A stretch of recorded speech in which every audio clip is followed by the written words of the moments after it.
아멘. 감사합니다. 오늘 우리 하나님께서 우리에게 주시는 말씀 함께 보시겠습니다. 빌립보서 1장 12절부터 21절 말씀입니다. 신약성경 318페이지 근처에 있습니다. 빌립보서 1장 12절부터 21절, 저와 여러분 한 절씩 교독하고 마지막 절 합독합니다. 제가 먼저 읽겠습니다. 형제들아, 내가 당한 일이 도리어 복음 전파의 진전이 된 줄을 너희가 알기를 원하노라. 이러므로 나의 죄인이 그리스도 안에서 모든 신뢰함과 그 밖의 모든 사람에게 나타났으니 형제 중 다수가 나의 매임으로 말미암아 주 안에서 신뢰함으로 겁없이 하나님의 말씀을 더욱 담대히 전하게 되었느니라.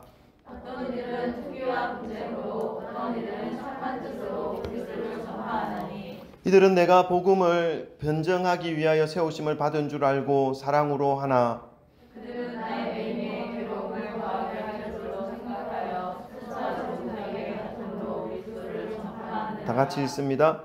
그러므로 무엇이냐 거칠애로 하나 참으로 하나 무슨 방도로 하든지 전파되는 것은 그리스도니 이로써 나는 기뻐하고 또한 기뻐하리라. 아멘.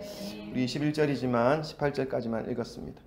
우리 하나님의 이름을 찬양합니다. 오늘도 복된 날, 맑은 날, 화창한 날씨를 허락하여 주셔서 마음이 설레고 다른 곳에 가고 싶지만 다른 데 가지 않고 또 이곳에 하나님을 예배하는 자리에 오게 하신 하나님께 감사와 찬양을 올려드립니다. 여러분, 말씀 듣기 전에 오늘도 앞뒤 좌우의 사랑 고백 나누고 말씀을 받도록 하겠습니다. 둘러보시고 사랑합니다, 축복합니다, 잘 오셨습니다. 네. 할렐루야, 아멘. 감사합니다. 여러분, 인생을 살아가다 보면 참 많은 일들을 경험하게 됩니다. 그 일들 중에는 예상했던 일들, 전혀 예상하지 못했던 일들, 그리고 우리에게 이익이 되는 일들, 우리에게 손해가 되는 일들, 이런 일들이 참 많이 반복적으로 일어나고 있음을 볼 수 있습니다. 저희가 지금 영종도 중산동 1250번지 이곳이죠. 하나님의 은혜로 세워진 이 성진교회에 모여서 예배를 드리고 있다는 것, 불과 6개월 전만 해도 예상하지 못했던 일이었습니다. 화려하지는 않지만 감사와 기쁨으로 지금 하나님께 마음껏 예배 드리고 찬양 드리고 경배 드릴 수 있는 이런 공간, 교회가 되었지만 불과 몇 개월 전만 하더라도 12년 동안 방치되어 있었던 장소였습니다. 유리창은 다 깨어져 있었고 비가 오면 물이 새고 있었고 이 거미들이 모퉁이마다 집을 짓고 있었던 그런 곳이 바로 이곳이었죠. 어느 누가 보더라도 그곳이 교회가 되리라고는 누구도 예상하지 못했을 것입니다.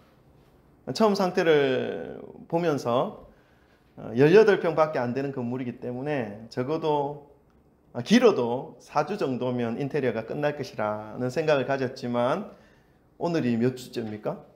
10주입니다. 여러분 계산 안 하죠? 저는 계산이 됩니다. 10주째가 되었습니다. 10주째가 되어서야 실내 공사가 어느 정도 마무리가 되었습니다. 아무도 예상하지 못했던 일이었습니다. 두 번의 공사가 중지되는 일들을 경험하였고요. 그것으로 인해서 이제 재정적인 손해와 영적인 막막함 속에 낙심되는 시간들이 있었던 것이 사실입니다. 이제 또 목사가 이렇게 낙심됐다 이런 말을 하면 목사님이 참 믿음이 없구나 또 이렇게 또 생각하실 분들이 계시리라 생각하지만 제가 원래 좀 솔직하잖아요. 여러분, 그런데 우리가 살아가는 이 일상에서 이런 일들이 생각보다 많다는 사실을 우리가 알아야 합니다. 전혀 예상하지 못했던 일상의 일들, 이러한 일상들로 인해 경제적 손해를 보게 되기도 하고 영적인, 정신적인 스트레스와 압박을 받게 되는 일들을 이 땅에서 살아가는 많은 사람들에게, 저와 여러분을 포함한 모든 사람들에게는 생각하는 것보다 많이 발생한다는 것을 우리는 느끼고 또 경험하게 됩니다. 이런 상황 속에서 우리의 믿음, 우리 믿음의 사람들이 취하여야 하는 모습은 어떠해야 하는 것인가? 믿는 자들은 이런 상황 속에서 어떻게 생각을 정하여야 하는지에 대해서 오늘 본문 말씀을 통해서 함께 살펴보고자 합니다. 오늘 본문 말씀은 빌립보서죠. 편지입니다. 무슨 서라고 하는 것은 편지에 해당되는 성경입니다. 편지라면 쓴 사람이 있을 것이고 받을 사람이 있다는 거죠. 쓴 사람은 누굽니까? 편지는 신약 성경은 대부분 바울이라고 말하면 99% 맞습니다. 편지 빌립보서 누가 썼죠? 네, 역시 맞습니다. 바울입니다. 그러면 받는 사람 누굴까요? 받는 사람은 대부분 편지 그 이름 안에 다 있습니다. 누굴까요? 네, 빌립보 교회에 있는 성도들입니다. 4장밖에 안 되는 짧은 편지죠. 근데 이 4장을 잘 집에 가서 오늘 읽어보시면 알겠지만 시간 한 30분 하면 충분히 읽습니다. 읽어보시면 기쁨이라는 단어를 바울이 참 많이 기록하고 있어요. 기뻐하라, 기뻐하십시오, 기뻐하십시오 하는 이 기쁨이라는 단어를 참 많이 쓰고 있어요. 제가 정확한지 아닌지는 모르겠지만 세어본 결과 16번 정도가 바울이 기록한 기쁨의 횟수였습니다. 그런데 이 편지를 쓰고 있는 이 지금 바울이 맞이하고 있었던 현실, 그것은요, 편지를 쓸 만큼 그리고 기쁨을 16번이나 말할 만큼 그렇게 여유 있는 현실이 아니었습니다. 왜 그렇습니까? 지금 감옥에 갇혀 있는 상태였어요, 바울이. 그것도 죄를 지어서 감옥에 갇힌 것이 아니라 예수님을 전하다가 유대인들, 동족의 미움을 받아서. 왜요? 예수님을 박해하고 예수 믿는 사람들이 어리석고 그것으로 자신들이 알고 있는 그 율법의 체계로 붙잡아서 가두고 죽이고 할 때는 동족들의 사랑을 받았어요. 동족들의 힘을 얻어서 그 일들을 했어요. 그런데 그러했던 사람이 예수님을 믿는 사람, 예수님을 전하는 사람, 예수님을 따르는 사람으로 바뀌었어요. 그랬더니 동족들이 미워할까요? 시기할까요? 좋아할까요? 미워하고 시기하겠죠. 시기는 아니다. 미워하겠죠. 그래서 이 유대교를 버리고 예수교로 넘어간 이 바울을 보면서 거짓 누명을 덮어 쓴 것이죠. 거짓 누명을. 죄를 지어서 감옥에 갇힌 것이 아니라 예수님을 전하다가 유대인들의 미움을 받아서 억울하게 모함을 받은 것입니다. 그렇게 해서 지금 감옥에 갇힌 신세가 되었습니다, 바울이. 근데 이 바울이 지금 이 빌립보서를 기록한 것을 우리가 역사적 문헌을 놓고 기록물을 놓고 보면 AD 61년경에 기록하였다라는 자료가 있습니다. 지금은 2021년이니까 61년이면 꽤 오래 되었습니다. 그죠? 근데 61년에 기록하고 있었고, 그리고 바울이 감옥에 갇히기 시작한 것은 AD 57년경. 그러니까 57년경에 예루살렘 감옥에 갇혔고, 가이사랴 감옥에 거쳐서 지금 로마 감옥까지 옮겨지면서 지금 제수의 신분으로 지금 묶여있는 바울의 현실이었습니다. 무려 한 4년 이상을 옥에 갇혀있는 신세입니다. 바울이 풀려나지 못하고 몇 년 동안 감옥에 갇혀있는 것을 보면서 바울을 시기하고 미워했던 이 유대인들은 이제 바울을 보면서 바울의 인생은 끝이다, 바울이 전한 예수의 복음은 거짓이다 라고 하는 것을 말하며 바울의 마음을 아주 불편하게 하고 있었던 상태였습니다. 예수님을 함께 믿는 사람들 중에도 바울이 너무 열심히 특심이었잖아요. 생명 바쳐서 자기 호주머니에 있는 돈을 다 털면서 복음을 전하는 그런 삶을 살았던 사람이 바울이었지 않습니까? 그 열정과 열심을 보면서 따라갈 수 없는 사람들, 바울이 왜 이렇게 열심히 할까? 저렇게 꼭 믿어야 되나? 이런 마음을 가진 사람들은 바울을 미워하고, 믿는 사람들 중에도 미워하고 시기하고, 이제 바울이 갇혔으니 이제 우리가 바울이 갇혀 있으니까 바울이 전하는 저 복음보다 우리가 이제 더 열심을 내어서 복음을 한번 전해보자 라고 하는 이런 마음. 왜요? 바울은 지금 갇혀 있고 우리가 복음을 전하면 바울이 오히려 우리의 복음을 전하는 것으로 인해서 불편한 마음을 가지게 할 수 있을 것 같은 마음 때문에, 기쁜 마음 때문에 바울이 갇혀 있고 바울을 시기하던 사람들이 더 힘을 내어서 이제 우리가 복음을 더 열심히 전할 거야 하면서 이렇게 하면 이 사람들은 바울이 그것을 불편해하고 시기하고 미워하는 그런 마음을 가지게 할 것 같은 그런 믿음 때문에 더 열심히 오히려 예수님을 전하는 사람들도 있었다는 것입니다. 어느 누구 하나 바울의 마음을 위로하거나 편안하게 하는 사람이 없었고, 환경과 상황은 모두 바울의 마음을 무겁게 하고 억울하게 하는 것들 뿐이었다는 것입니다. 육신적 피곤함은 말할 것도 없고 감옥에 매여서 아무것도 할 수 없는 이 바울에 대하여 온갖 유언비어들이 세상에 난무하고 있었던 그런 상황 속에서 바울이 빌립보 교회 성도들에게 무려 16번이나 기쁨을 표현하면서 기뻐하십시오 라고 메시지를 던지고 있는 오늘의 본문 말씀입니다. 여러분, 이러한 상황 속에서 믿음이 연약한 자들에게 자신은 갇혀 있으면서 억울한 누명을 덮어 쓰고 있으면서 바울의 그런 모습들을 잘못 폄하하는 그런 상황 속에 노출되어 있는 그 성도들에게 기뻐하십시오라고 말하는 것은 쉬운 일이 아닙니다. 공사가 2번 중지되었을 때 제가 우리 전사님에게도 그리고 우리 성도님들에게도 화이팅! 화이팅 외쳤습니다. 외치고 있었지만 쉽지는 않았다는 것만 알고 계시면 됩니다. 그러나 바울은 그렇게 해서 어떻게 해서 이런 좋지 못한 상황 속에서 기뻐하며 다른 이들에게도 기뻐하라라고 전할 수 있었을까 하는 그 바울의 마음이 궁금해지더라고요. 이제 그 마음을 알기 위해서는 우리가 바울과 이 빌립보 교회의 관계에 대해서 우리가 좀 알 필요가 있는데, 짧게 좀 말씀을 드리면요, 이 빌립보 교회는 바울이 2차 전도여행을 하면서 세운 교회입니다. 사실 바울은 유럽까지 가지 않고 이 소아시아 전역에 돌면서 복음을 전하려고 했지요. 2차 전도여행도. 그러나 그 환상을 보게 됩니다. 그죠? 그래서 유럽에 눈이 파랗고 머리가 노란 그 사람이 우리 손짓하면서 우리에게 와서 복음을 전해달라, 우리를 도와달라 하는 그 환상을 보고 마게도니아로 넘어가죠. 마게도니아 첫 성이, 마게도니아부터 이제 유럽이 시작됩니다. 그 전까지는 아시아입니다. 그 마게도니아 첫 성이 위치되어 있는 이 빌립보로 이제 배를 타고 들어가게 되는 것입니다. 그 환상, 하나님이 보여주신 그 환상을 통해서. 자, 근데 거기서 첫 번째로 당도한 성이 바로 빌립보 성이었는데, 그곳에서 자주장사 루디아를 만나고, 그리고 그 루디아 집에서 복음을 전하면서 또 그곳에서 귀신 들린 여종을 정신 차리게 만듭니다. 귀신 들린 여종이 무엇을 했죠? 점을 쳤습니다. 점을 치면서 사람들에게 점괘를 알려주면서 너 지금 잠 오는구나. 이런 점괘를 잠 깨라고 이런 하면서 그 자기에게 주인된 사람에게 돈을 벌어주는, 자기는 그런 일을 하면서 뒤에 있는 사람들에게 돈을 벌어주는 그런 일을 하고 있었던 것이죠.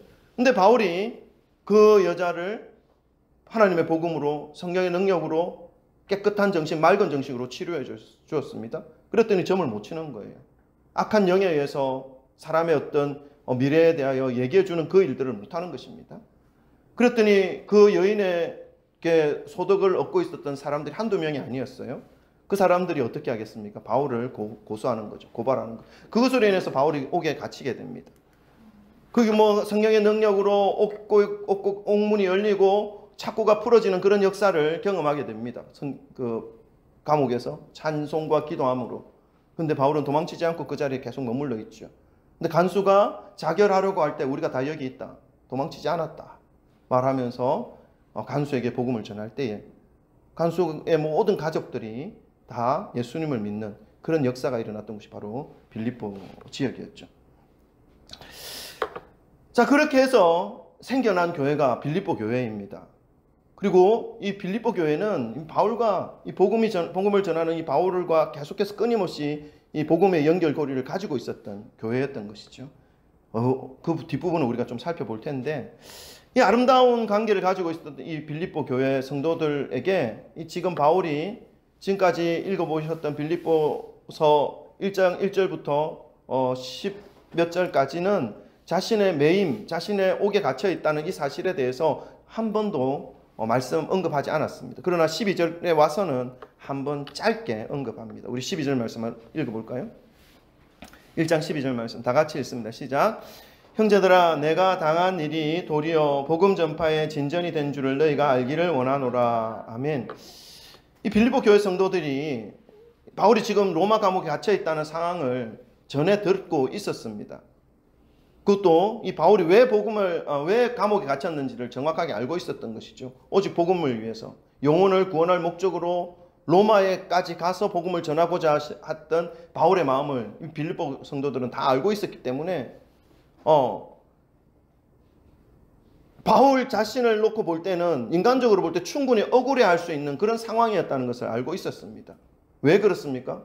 로마 시민권도 가지고 있었고 그리고 어떤 범법 행위로 인해서 죄수의 신분이 된 것이 아니라 하나님의 복음을 전하기 위하여 모함을 받아, 복음을 전하는 그 일로 인해서 모함을 받아 지금 4년 이상을 매여 있는 그런 상태가 되었기 때문에 바울은 참으로 억울했을 것이다 라고 하는 이러한 상태의 마음을 빌립보 교회 성도들은 알고 있었던 것이죠. 자, 근데 바울은 그러한 억울함에 대하여 성도들에게 한 말씀도 언급하지 않습니다. 우리 오히려 자신의 매임이 억울함이 아니라 복음에 어떻게 진전이 되고 어떻게 도움이 됐는지에 대해서 먼저 설명하고 있습니다. 13절 말씀 다 같이 읽습니다. 시작. 이러므로 나의 매임이 그리스도 안에서 모든 시대 안과 그 밖에 모든 사람에게 나타났으니. 아멘. 바울이 자신이 갇혀 있는 것으로 인해서 복음이 오히려 진전되었다라고 하는 것을 말씀하고 있습니다. 왜 이렇게 말씀하고 있는 것입니까? 그리스도 안에서 매여 있는 것을 모든 시위대 안과 그 밖에 있는 사람들은 모두 알게 되었다. 자기가 바울이었고 바울은 복음을 전하는 사람이었고 그리고 그 복음으로 인해서 갇혀진 억울한 사람이었다는 사실을 시위대 안에 있는 사람들조차도 시위대 바깥에 있는 사람들조차도 시위대는 어떤 권력자의 사슬 군대입니다. 왕의 사슬 군대라든가 어떤 높은 직책을 가지고 있는 사람들의 그 사슬 군대입니다. 그러니까 그 시위대 안과 밖에 있는 사람들은 높은 신분의 사람들이 가능성이 아주 많습니다. 그런데 바울이 갇혀있는 그 사실로 인해서 그들에게 오히려 복음이 증거되어지는 그러한 결과를 낳았기 때문에 바울은 오히려 복음이 진전이 되었다. 내가 갇히는 것으로 인해서 이렇게 고백하고 있는 것이죠. 어떤 억울함이나 그 인간 때문에 내가 이렇게 됐어. 그 사람 때문에 내가 지금 고통을 받고 있는 거예요. 이런 말들은 전혀 하고 있지 않다라는 것을 우리는 볼 수 있습니다. 바울이 개인적인 어떤 범죄함 때문에 투옥된 것이 아니라 순전히 복음 때문에 매인 몸이 되었다는 이 사실을 모든 사람들이 알게 되었음으로 인해서 바울은 오히려 더 기뻐하는 그런 모습을 보여주고 있습니다. 우리 14절도 한번 읽어볼까요? 14절 바울이 어떻게 또 그 자신의 매여 있는 것을 받아들이고 있는지 우리가 살펴볼 수 있습니다. 14절 말씀 다 같이 읽습니다. 시작. 형제 중 다수가 나의 매임으로 말미암아 주 안에서 신뢰함으로 겁 없이 하나님의 말씀을 더욱 담대히 전하게 되었느니라. 아멘. 바울은 비록 자신이 오랜 기간 동안 갇혀있는 현실에 놓여져 있지만 그것을 오히려 복음의 진전으로 받아들였고 뿐만 아니라 자신의 갇힘으로 인해서 복음에 움츠려져 있었고 복음을 담대히 전할 수 없었던 그 형제들이 바울의 그 갇혀진 그 모습을 보면서 감옥에 갇힌 그 모습을 보면서 오히려 힘을 얻어서 나도 이제 복음을 전해야 되겠다라고 하는 그러한 마음까지 허락하게 된 것, 오히려 담대하게 복음을 전하게 된 그 결과 자신의 그 모습이 그렇게 나타난 결과로 나타난 것으로 인해서 오히려 억울함보다는 기뻐하고 있는 바울의 모습을 볼 수 있는 것입니다. 왜 그렇게 바울은 그것 때문에 기뻐합니까? 자신이 받은 어려움, 자신이 받은 아픔, 자신이 덮어쓴 이 누명에 대해서 억울해하는 것이 아니라 그것은요, 예수 그리스도가 비교할 수 없는 가치임을 바울이 알고 있었기 때문에 그렇습니다. 바울은 자신이 가진 모든 좋은 환경과 배경들을 가지고 있었잖아요. 비록 세상의 가치로는 높아 보였고 누구도 자신보다 자랑할 것이 아무리 자랑하더라도 자신의 것과는 비교할 수 없는 그런 자랑거리가 바울에게는 있었습니다. 무엇입니까? 가말리엘이라고 하는 율법의 대가에서 그 율법을 전수받은 것이죠. 오늘날 서울대 법대 거기서 법률을 공부한 것과 똑같습니다. 그런 엘리트인 바울이 자신이 가지고 있었던 그런 모든 영적인 지적인 지식과 사회적인 로마 시민권을 가지고 있었던 그 사회적인 지위. 그럼 당시 로마 시민권은요, 세계적인 시민권이었습니다. 어디에 가든 함부로 할 수 없는 그런 신분의 사람들이었습니다. 그런데 그 모든 것들을 어떻게 여겨요, 바울은? 예수 그리스도를 아는 지식이 가장 고상함을 깨달아, 가장 높은 것임을 깨달아 그것을 배설물로 여긴다라고 당당히 고백하고 있지 않습니까? 그러니까 예수 그리스도가 얼마나 가치 있는 것인지를 깨달았던 것입니다. 그래서 자신은 감옥에 갇혀있다 할지라도 자신이 갇힌 것으로 인해서 복음이 오히려 전거되어지고 복음이 오히려 전파되어진 것으로 인해서 기뻐하고 있는 바울의 모습을 볼 수 있는 것이죠. 근데 좀 더 흥미로운 사실이 하나 있습니다. 그건 뭐냐면 우리 15절부터 17절까지의 말씀의 내용인데 우리 한번 읽어보십시다. 15절부터 17절 말씀 다 같이 읽습니다. 시작. 어떤 이들은 투기와 분쟁으로 어떤 이들은 착한 뜻으로 그리스도를 전파하니 이들은 내가 복음을 변증하기 위하여 세우심을 받은 줄 알고 사랑으로 하나 그들은 나의 매임에 괴로움을 더하게 할 줄로 생각하여 순수하지 못하게 다툼으로 그리스도를 전파하느니라. 아멘. 이제 바울이 갇혀 있으니까 이 세간에서 자기는 이제 갇혀 있잖아요. 세상에서 복음을 전하는 사람들이 이제 일어나기 시작했는데 두 가지 모습을 본다는 것입니다. 하나는 악한 동기로 복음을 전하는 사람들이 있었고 하나는 선한 동기로 복음을 전하는 사람들이 있었다. 그렇게 보고 있다는 것입니다. 선한 동기는 오늘 본문 말씀에 기록한 대로 착한 뜻으로 그리스도를 전파하는 사람들이었습니다. 그들은 바울 사도에 대하여 나쁜 마음을 품지 않고 바울 사도와 함께 복음의 열정을 가진 사람들로 바울을 사랑하는 마음으로 바울의 마음을 시원하게 들이 함께 비록 갇혀있지만 복음이 증거되어지는 것으로 인해서 바울이 더 기뻐할 것이다 라고 하는 순수한 마음으로 복음을 더 힘있게 전하는 그런 사람들이었습니다. 그러나 그런 뜻이 아닌 나쁜 동기로 복음을 전하는 사람들도 있었다는 것이죠. 15절에 보니까 어떤 이들은 투기와 분쟁으로 어떤 이들은 착한 뜻으로 그리스도를 전파하니 그러면 이 투기와 분쟁으로 그리스도를 전파한다라고 하는 것은 무엇입니까? 바울을 시기하고 미워하는 마음으로 오히려 복음을 전하는 것입니다. 그러니까 무엇입니까? 교회에 우리는 작아서 이런 분들이 없는데 교회 많은 분들이 모이는 교회는 그렇게 하지 말라고 해도 그렇게 해요. 시기하고 미워하는 그런 분들이 있어요. 뒷꼭지만 봐도 화가 팍 치밀어 오르는 그런 관계를 가진 분들이 간혹 있어요. 근데 그분을 볼 때 나 저분 정말 나에게 나쁜 짓도 하지 않았는데 기쁜 나쁜 그런 사람들이 있는데 그 사람이 전도를 왜 이렇게 잘하는지 모르겠어. 저분은 나을 때마다 전도하여서 막 교회에서 칭찬받고 또 목사님께 인정받고 막 이러니까 마음이 너무 어려운 거예요. 근데 그분이 우리 그렇게 하면 안 되는데 우리 그분이 잠깐 아파요.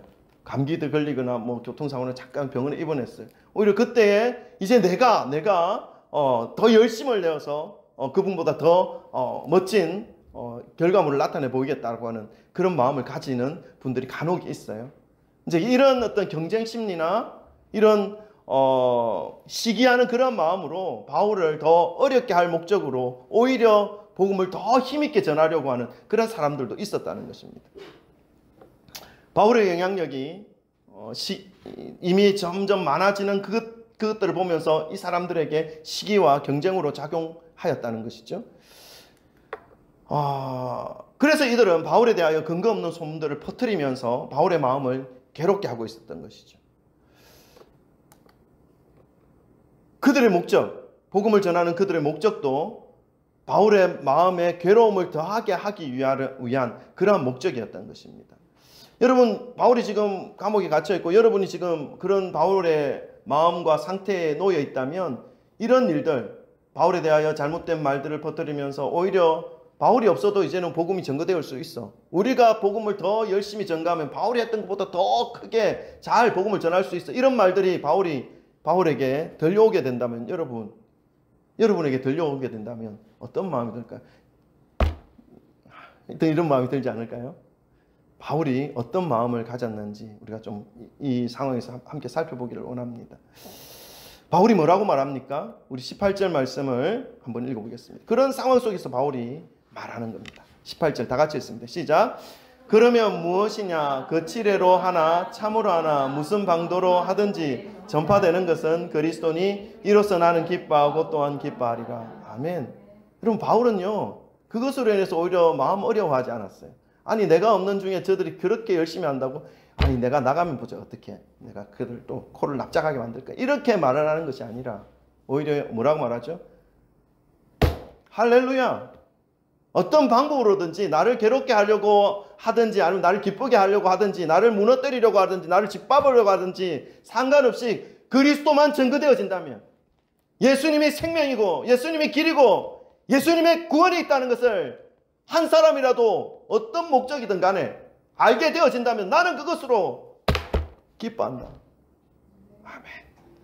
여러분, 바울은 지금 자기의 그 상황을 놓고 기쁨과 연결시키는 것이 아니라 복음과 연결하여서 기쁨을 지금 고백하고 있는 것입니다. 바울은 복음을 전하는 사람들의 동기가 바울 자신에 대한 사랑에서 비롯된 것인지 아니면 시기와 경쟁, 갇혀있는 이 바울의 마음을 더 괴로움을 주고자 하는 동기에서 비롯된 것인지 그것은 중요하지 않다라고 고백하고 있습니다. 대신 오직 진리 대신 예수 그리스도가 전파되느냐 그렇지 못하느냐 거기에 관심을 두고 있는 것이죠.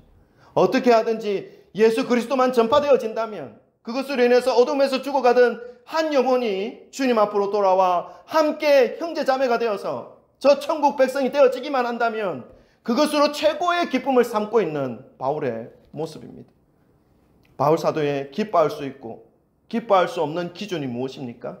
그것은 자신이 처해 있는 상황, 자신의 억울함이나 자신의 손해에 있는 것이 아니라 어떤 사람들의 공격에 있는 것이 아니라 그가 기뻐했던 그 기준은 오직 그리스도가 전파되느냐 전파되지 못하느냐 하는 그것에 있었다는 것을 말씀을 통해서 우리는 알 수 있습니다.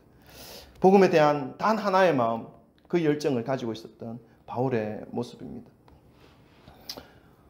바울은 자신이 가진 수많은 좋은 것들, 학력이라든가 사회적 어떤 수준이라든가 신분이라든가 이것 위에 그리스도를 하나를 더했던 사람이 아닙니다. 그리스도를 얻기 위해 자신이 가진 모든 것, 자신이 중요하다고 여겼던 모든 것들을 다 버린 사람이었죠.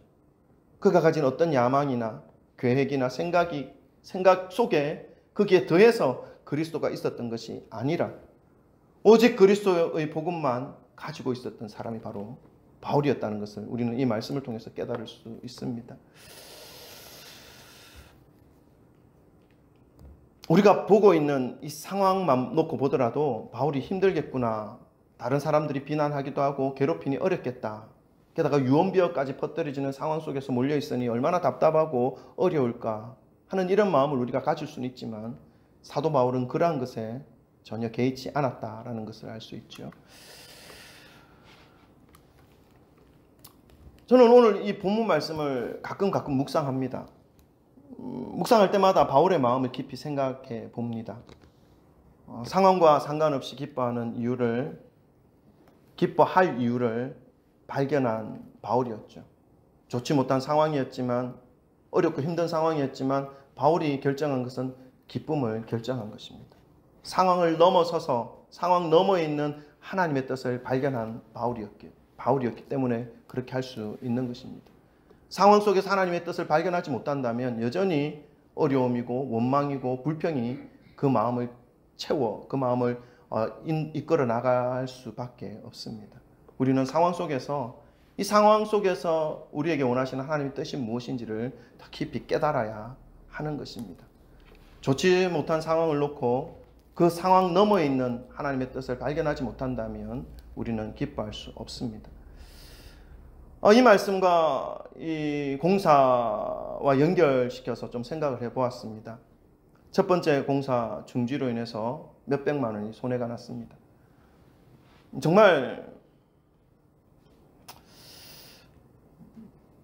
어떻게 해야 될지 막막한 마음이 들었죠. 두 번째 공사 중지는 더 큰 충격으로 다가왔습니다.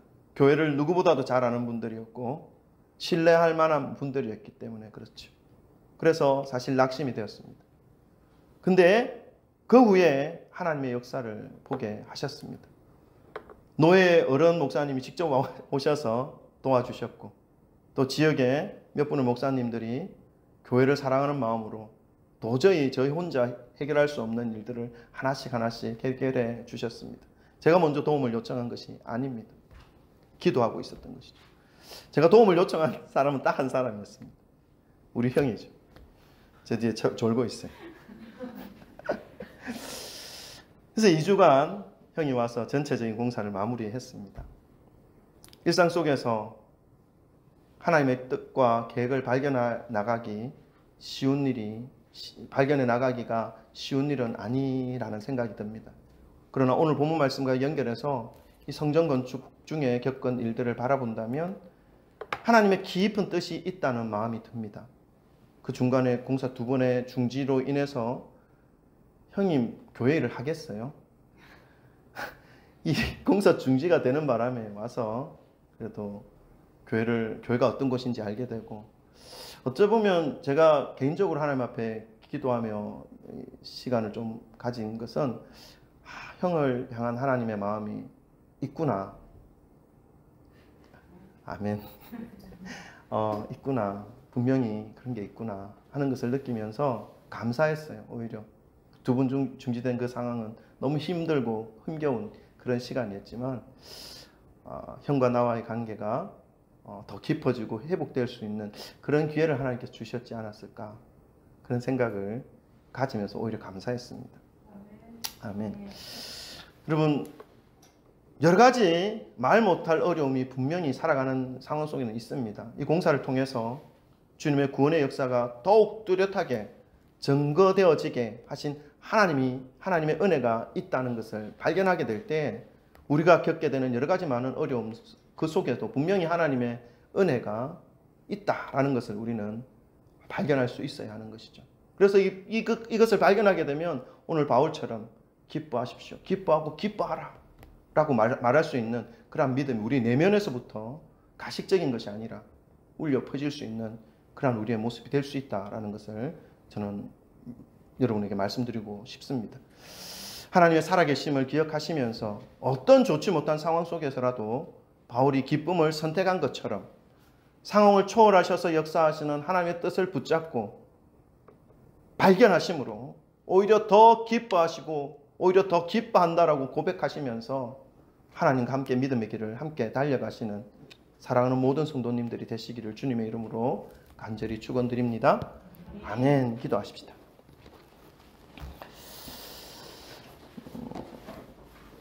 여러분, 우리가 살아가는 그 삶은 좋은 일만 있는 것이 아닙니다.